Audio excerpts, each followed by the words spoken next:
list. It's all about what have you done for me lately? It's we got to get this done. We're all firefighters. It's all chaos around here, and we just get things done. And when you're in that mode, that's when it's, oh, just let me do that. And so many leaders, I bristle at calling people with that mindset leaders because they haven't made that leap that failure is actually a good thing if we're learning from it.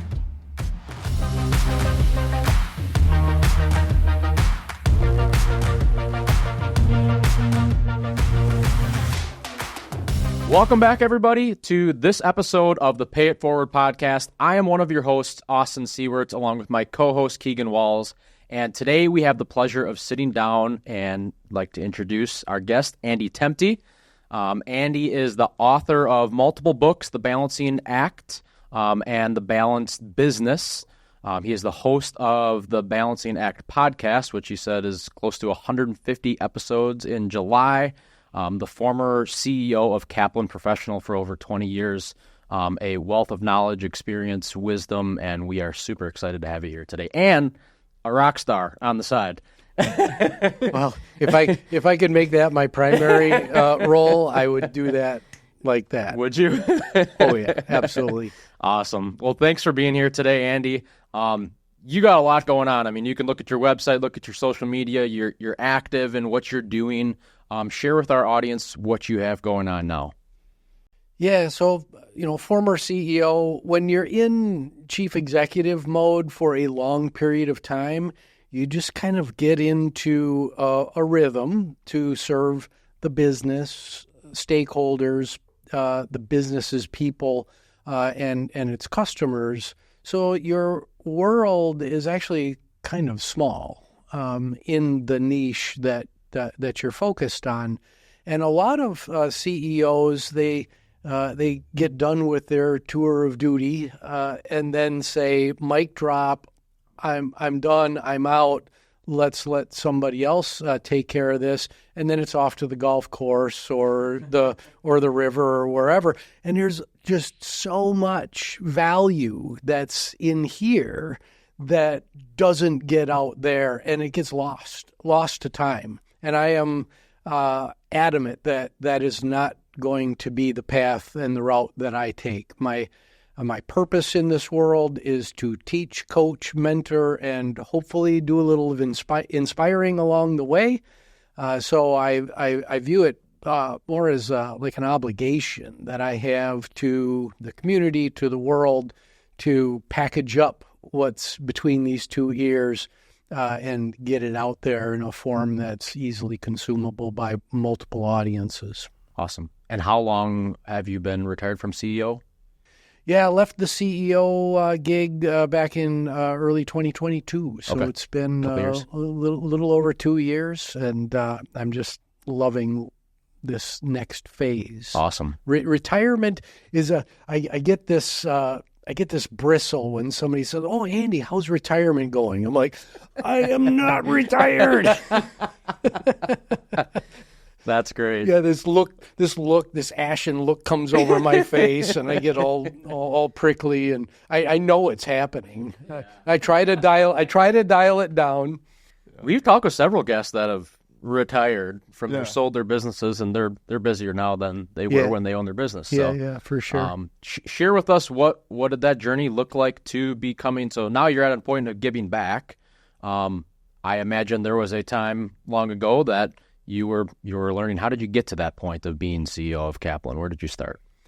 Well, I'm an educator way down in here. So I love teaching. I love coaching. So I'm a finance PhD, University of Iowa. So my parents were both educators. So I come from an education background. So that is central to me. My mentor, Carl Swazer, and I started a little education and training business back in 1990 called the Swazer Study Program for the CFA exams. I was all of 26, 27 years old, And he tapped me on the shoulder and said, I'm looking to start this training business. Will you help me write some of the materials? And I'm a starving grad student at the time, so I'm like, sure, I'll help out. He hated the economics material, and I got my economics undergrad here at UWL, so it was natural for me to write against that. That business took off. I didn't go into academe. I went into professional education. Kaplan came calling in the summer of 1999, bought our business, and Carl retired. I took over, and so Kaplan was just this wonderful environment of a place where you could just grow and flourish. As long as you're moving forward and taking care of students and customers. And so I just kept bolting on parts of the business, kept raising my hand and saying yes to challenges and opportunities. And before you know it, I'm leading the professional education business for all of Kaplan. So it's kind of this organic, say yes, raise your hand kind of a journey. And for people who don't know what Kaplan is, can you just share briefly? Oh, yeah. Kaplan's one of the largest for-profit education companies in the world. Everything from higher education through what used to be called Kaplan University, which is now Purdue Global, part of the Purdue system. We have global. I still say we. When you're in it for that long, it's really hard to disassociate yourself. So we do everything from English language training in markets all around the world, higher education, professional education, pathways education. Humans from Indonesia want to go study in the United Kingdom to get a degree.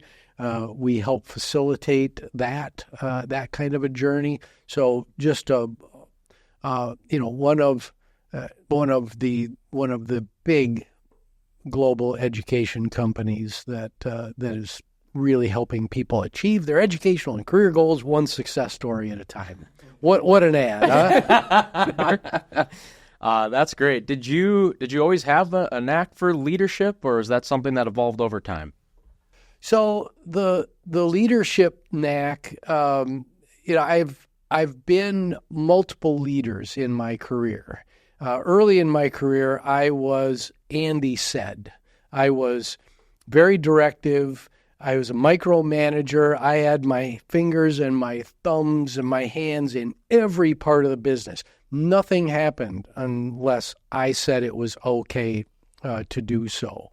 Now, that works when you're 15, 20, 25-person shop where everybody knows everybody else and everybody knows that you're the boss and you're driving the outcomes.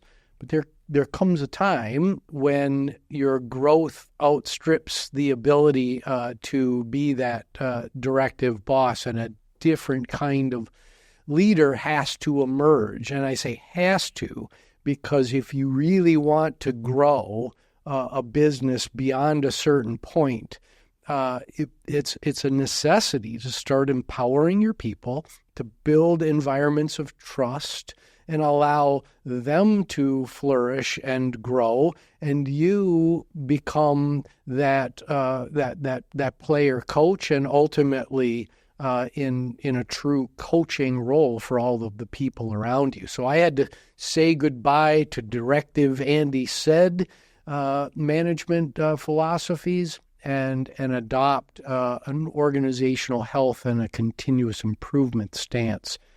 That was my tipping point in my evolution as a leader. If you ever think you're done growing as a leader, you're not. Yeah.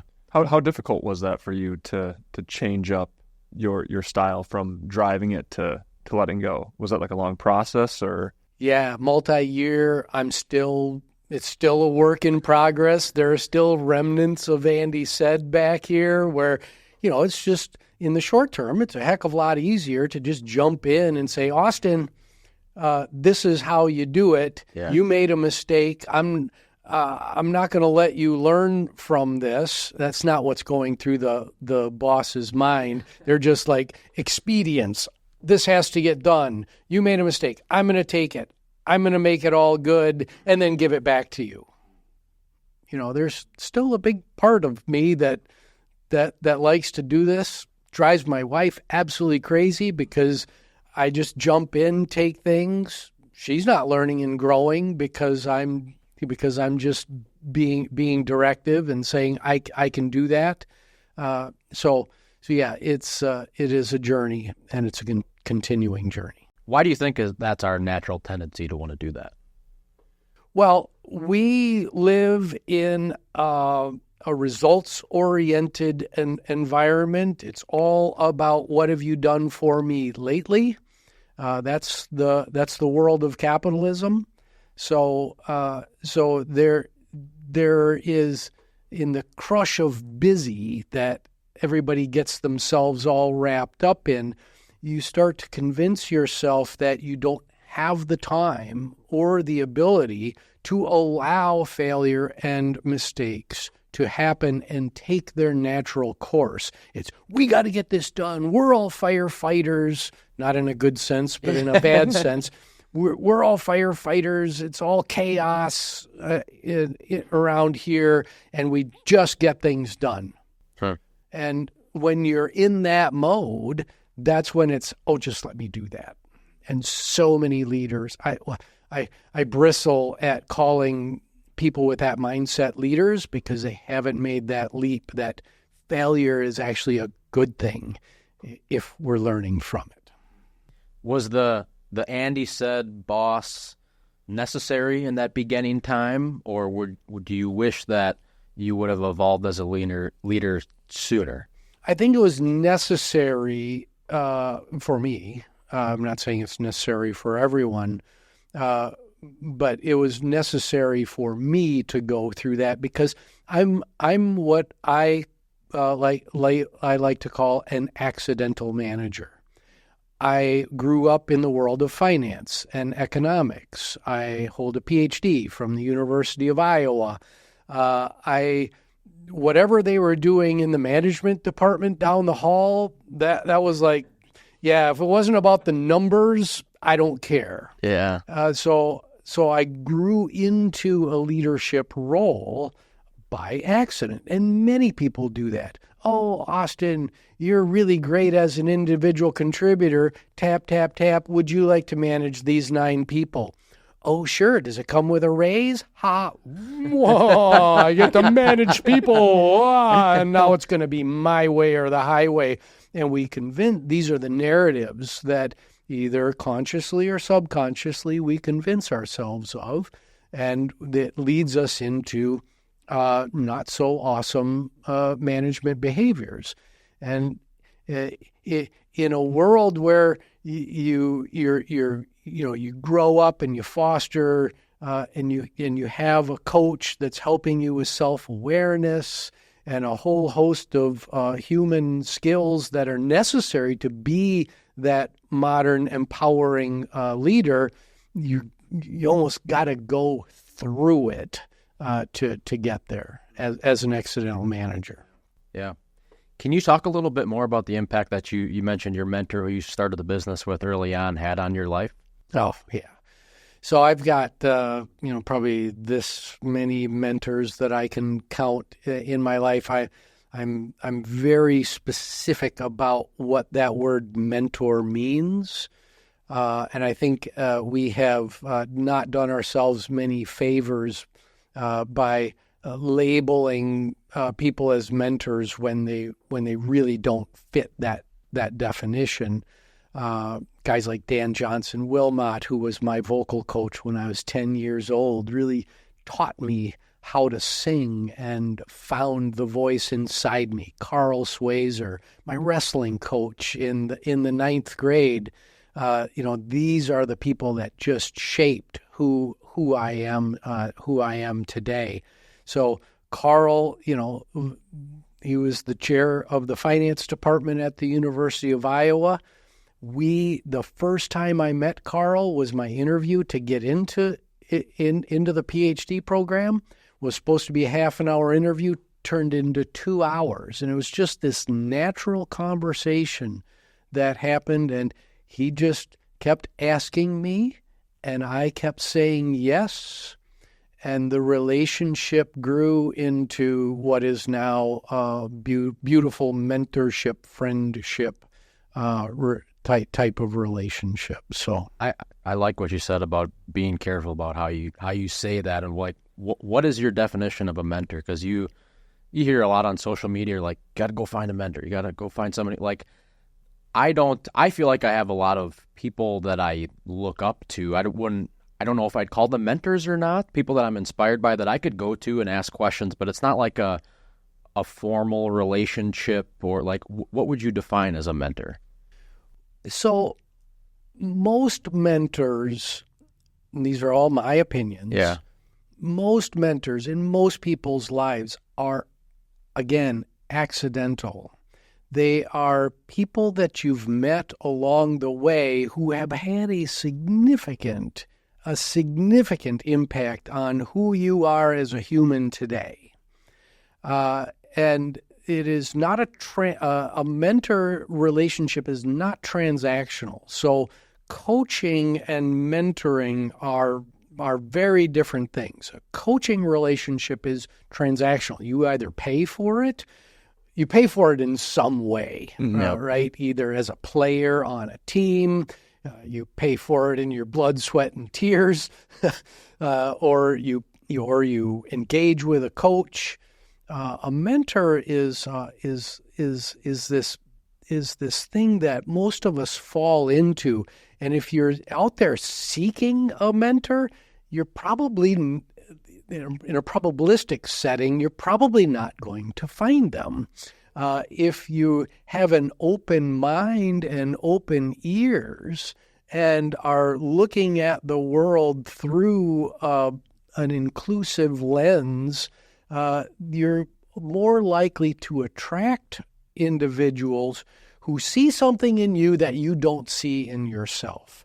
That is something that a mentor is, that my mentors have all done for me. So in my definition, those people have all seen something in me that I haven't seen in myself, and they're willing to do something about it. They're either willing to have a difficult conversation with me, several difficult conversations, or they're willing to help mold and shape me as an individual. So coaching, mentoring, they're very difficult to define, and I would just ask all of your listeners to think for themselves about, think back to the coaches that you've had. Also think back to the significant individuals who have helped mold and shape you, and what does mentorship mean to you?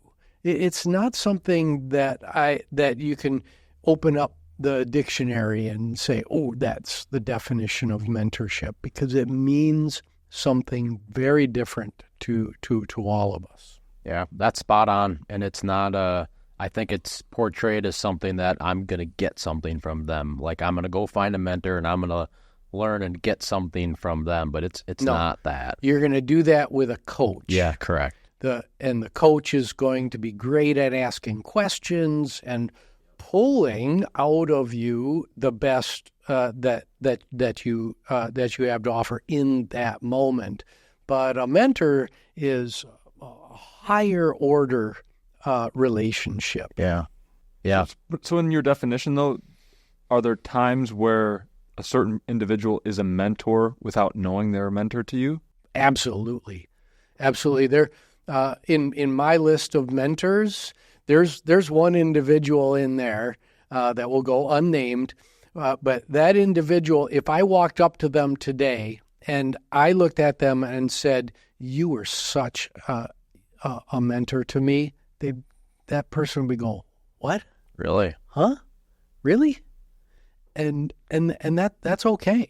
In my definition of a mentor, that person knows who I am, obviously. They would be able to recognize me and we'd be able to have a great conversation.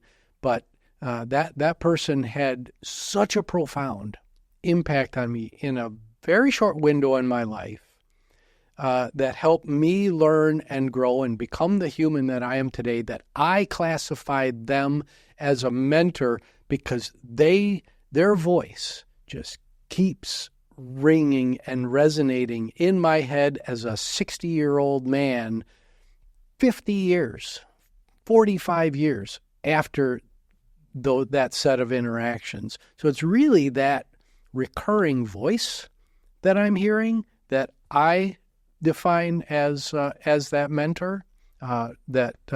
So yeah, the definition is fuzzy. You sit 100 people down, you're going to get 100 different answers. Yeah.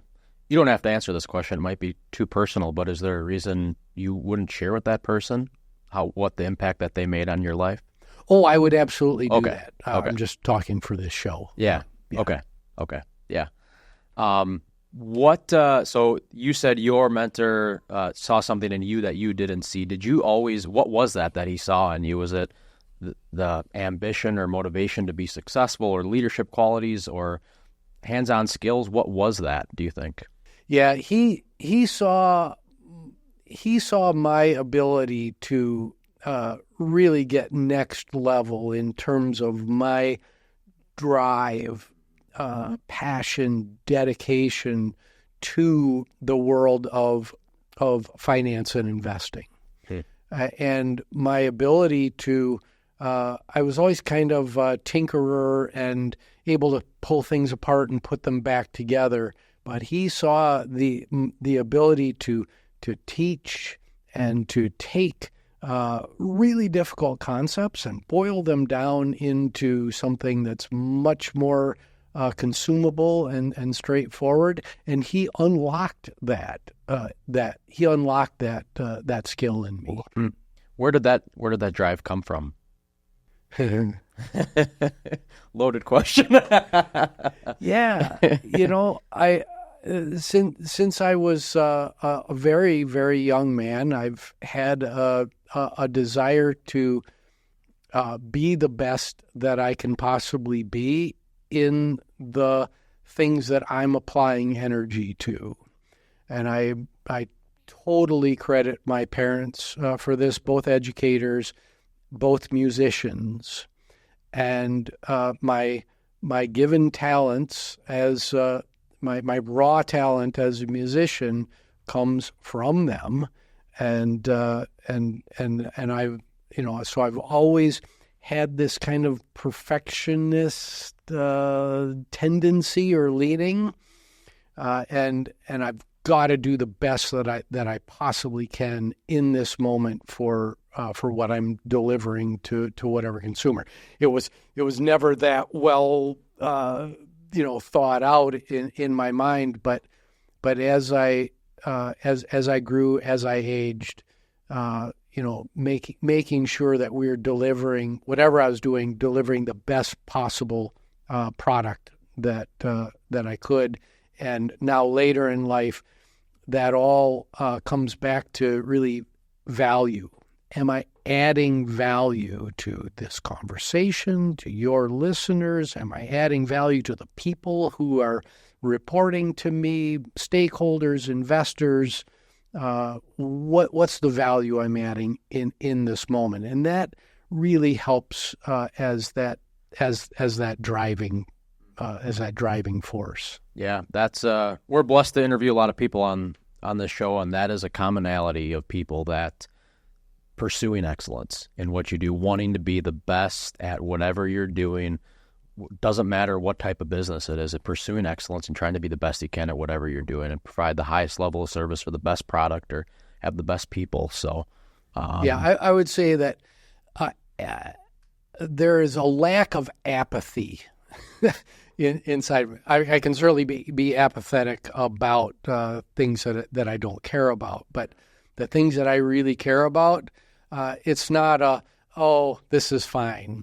this is good enough. Yeah. No, the people that I've met who have that drive, that personal drive, the ones that are not in it just for themselves, but are in it in a more holistic, we're all in this together, we're going to do this together. Those are the people who you won't hear them say, "Oh, this is good enough. Oh, this is fine." That's great. Can you tell us a little bit how you shaped the culture of Kaplan? Yeah.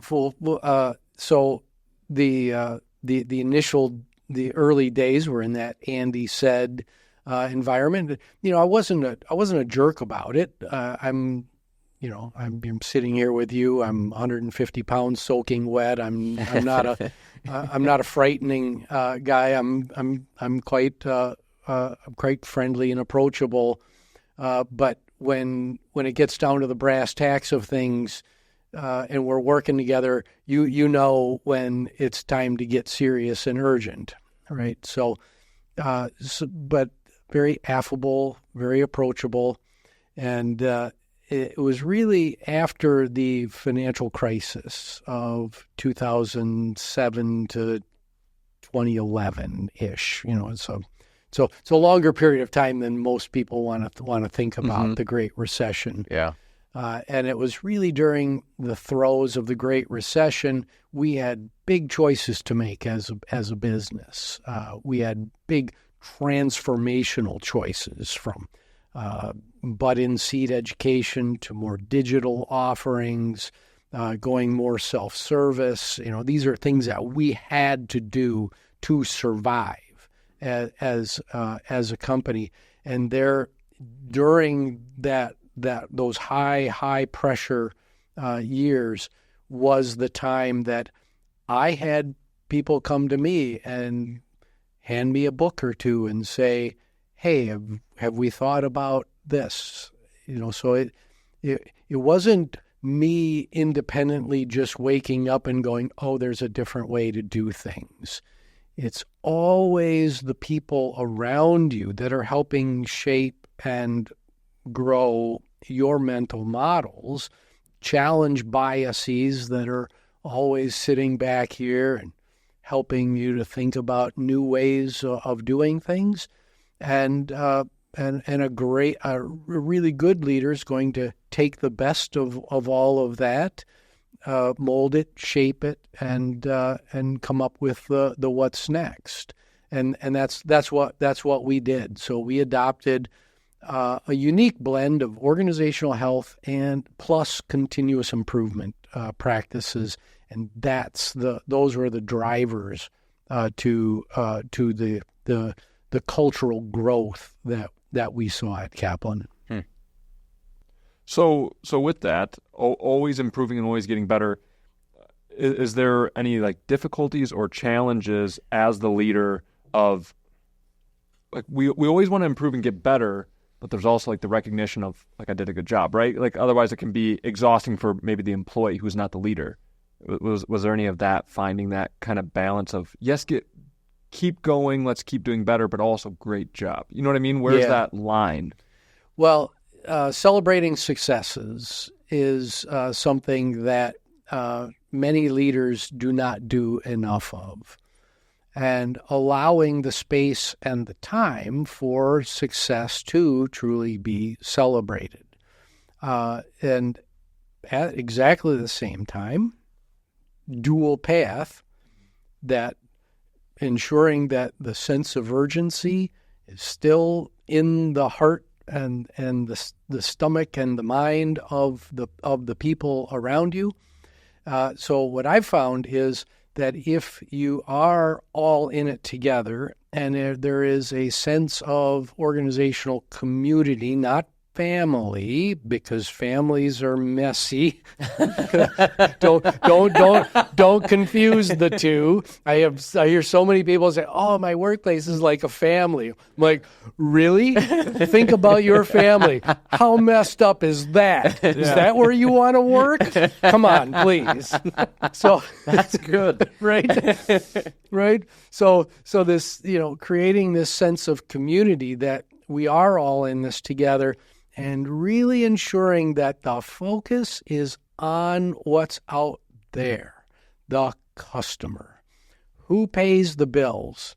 Where does the capital for future investment and digital transformation come from? It doesn't come from outer space. It comes from the cash that this business is generating.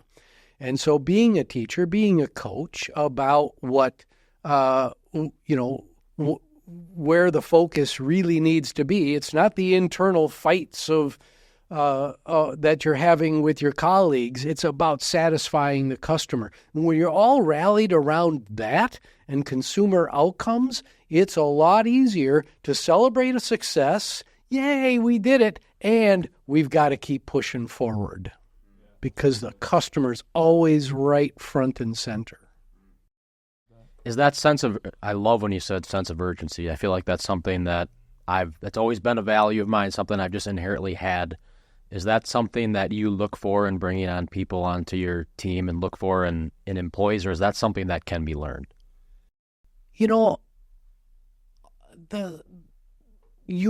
When you're building a team, it's important to have a diverse environment for all of your people to thrive.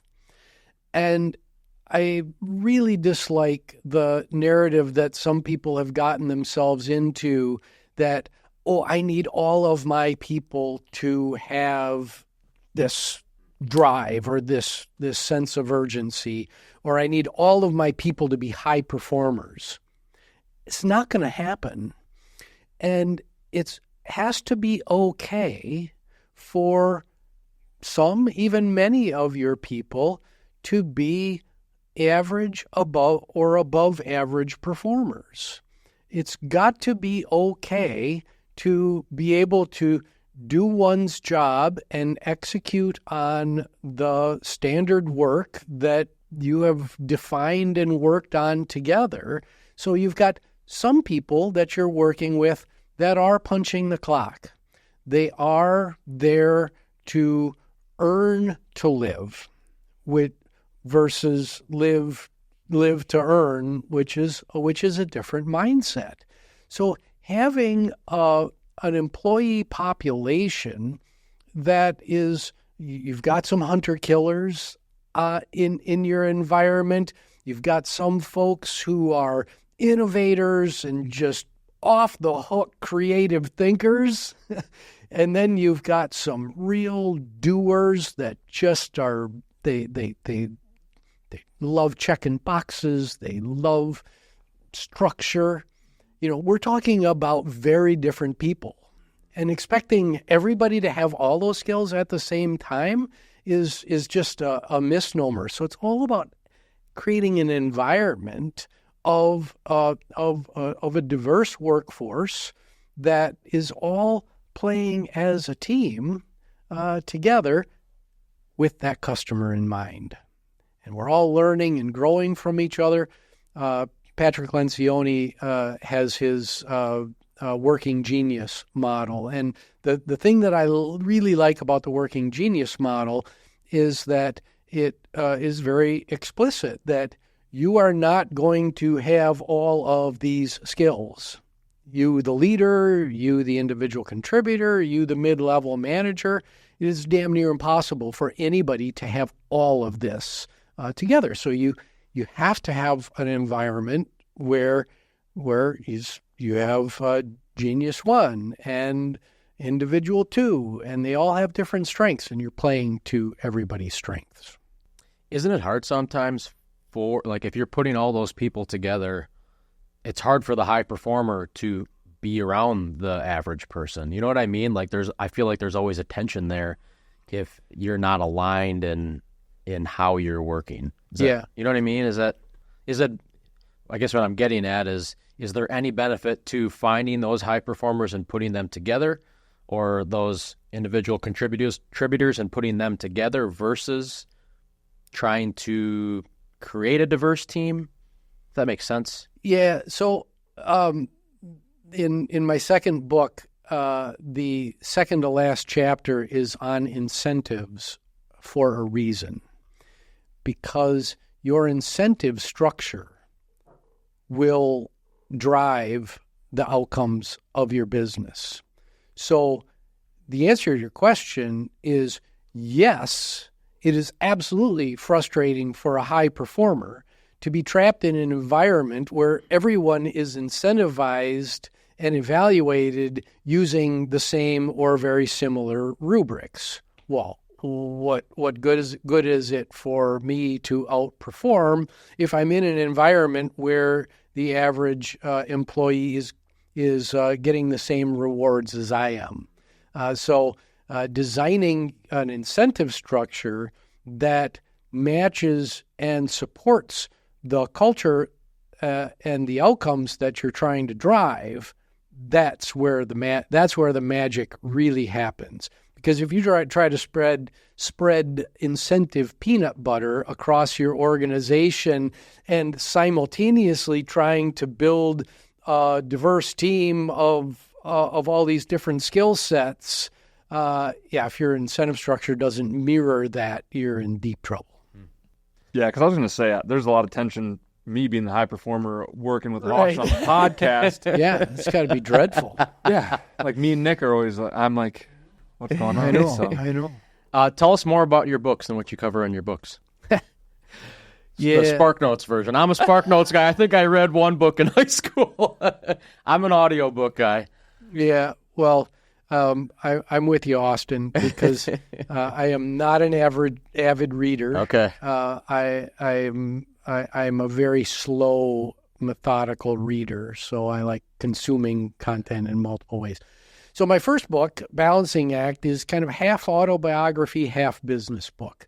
I tell a lot of stories from various points in my life, my youth, my early days as a leader, all with the intent of growing you as a leader and helping to open and expand your mind to move from a fixed mindset to what many would call a growth mindset. So book number one, I talk about many balancing acts that we play as a leader, and the arc of that book ends with contemplating the balancing act between organizational trust. We all want to get along. We all want to like each other. We all want to be that community, not family, that community. But at the same time, we got to get stuff done. And yeah, you want to be in an environment where it's all fun and games and pizza parties and trust falls. But if we're not producing that great product repeatably, reliably for our customers with a high degree of value, where are we as a business? We're not going to get much of anywhere. So that book ends with the balancing act between organizational trust and accountability. And book number two is all about creating a management operating system. It is a true business book that you can adopt my unique management operating system, which is this blend of organizational health and continuous improvement. So it's basically a strategic and tactical blueprint that you can apply to any business. Yeah, we'll make sure to put the links to the books on there. Yeah, we'll attach them down below. And then you also started your podcast. So what sparked that venture? Yeah. Well, the podcast is all about creating interesting, approachable, engaging conversations that people can learn from with primary thematics of education, which is where I come from, skills, skill development, this balancing act between technical skill and human skills. Some people still call it soft skills. I like to say human skills. Some people call it essential skill.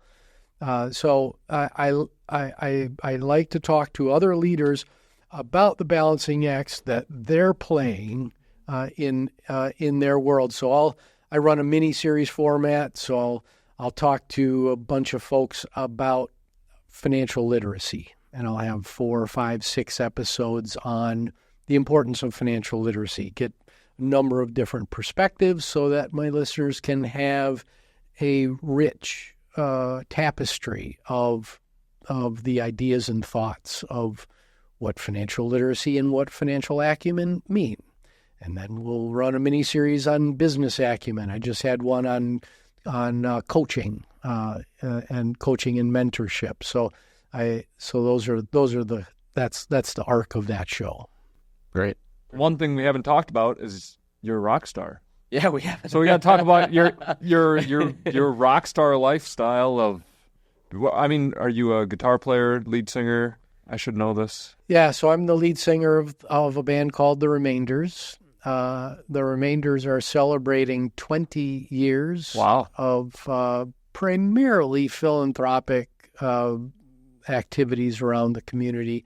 We like aligning ourselves with philanthropic organizations to put on bigger concerts. I'm very fortunate. We have access to big PA, big lights, big stage. We are of a skill level where we're not embarrassing ourselves in front of large audiences. And we have an album coming out this summer. Oh, really? Yeah. So one of the things that I've been able to do post CEO role at Kaplan is really dive into writing original music. And so we've got a 9-song album coming out in the August, September time frame. That's awesome. Yeah, it's going to... Is that first album? Well, we had a small foray into a CD back in 2007, I want to say, that we have pulled from all shelves and took that content away. And so this is truly our first album. We're pressing vinyl. Okay.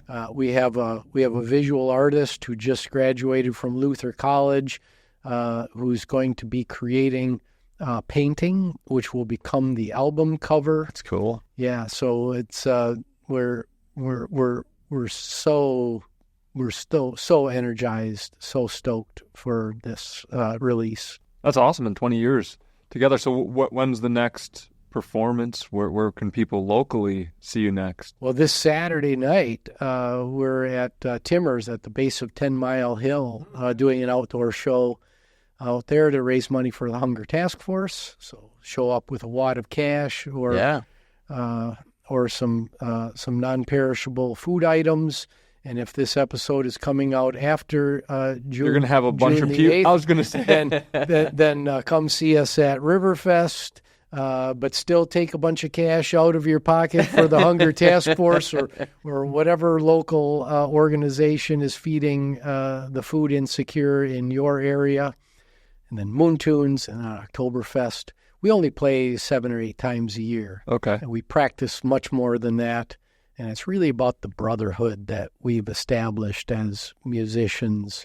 It's really more about getting together and sharing that special time of creating music. And yeah, if we get to perform in front of other folks, that's awesome. I've always had a passion for photography, for music, played guitar, piano growing up, was in a band. And I've heard, familiar with Kevin O'Leary, Mr. Wonderful from Shark Tank. He's big into photography as well. And he talked about how much that creative part of his brain benefits his business, actually. Yeah. Have you noticed that in playing music and unlocking a creative sense in the business world? Absolutely. If I can send one message to your listeners is don't be all about one thing.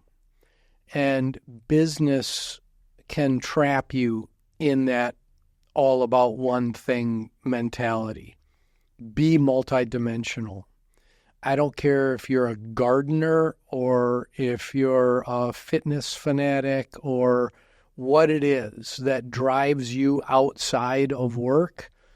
Do that thing, and really get and invest in it. Invest in yourself. Really get good at it. Number one, when you do retire, you're going to have something that you're passionate about that you're going to be able to share with others. That instead of just dropping the mic and going on the golf course, do something that is not business oriented, because it is going to help you with those creative moments. It's going to help you connect synapses in your mind that otherwise would not get connected, that are going to help your business. It absolutely will. So many people say, oh, Andy, I can't be multidimensional because it's all about sales or it's all about driving business results. Okay, yeah, you can get yourself in that trap, but you're going to miss a lot of tricks down the road by making those connections, seeing the possible that comes from music or art, theater. I mean, these are wonderful places to grow your mind, and being able and being comfortable with silence and comfortable in your own skin, in your own mind, to let the mind wander. Some of my most creative time is sitting on the lawn tractor, not listening to music or a sportscaster or some political pundit. No, shut that all off and just let the roar of the lawn tractor grind away and let your mind wander. Relax that big piece of gray matter between your ears and just let it do what it's designed to do. There's a lot of truth in that, and I feel something like long drives, feel inspired long drives, or going on vacation and like completely forgetting about business. You come back energized and fueled to want to do more. I'm a big bow hunter. I go on bow hunting trips and stuff, and I'm come back like inspired. So there's a lot of truth in that. You get to think about problems that you otherwise would not really be able to think about, because you're sitting in that tree stand. Yep, it's silent. Soon you're up in a tree stand, yep. And you're seeing the nature, you're listening to the sounds, but that gnarly business challenge that you've been trying to solve for years, that creeps in there. Yeah. And then you think, oh, yeah, we could try this. Yeah, wonderful. Well, thank you for being here today, Andy. I feel like we could talk for days on this stuff, but Yeah. we know you're a busy man. We appreciate your time, and thank you for all that you've shared today. Thank you. It was a pleasure. Hey, everybody. Thank you so much for tuning in. We sincerely hope that you learned something today. And as always, we appreciate your support and hope that you can all find a way this week to pay it forward.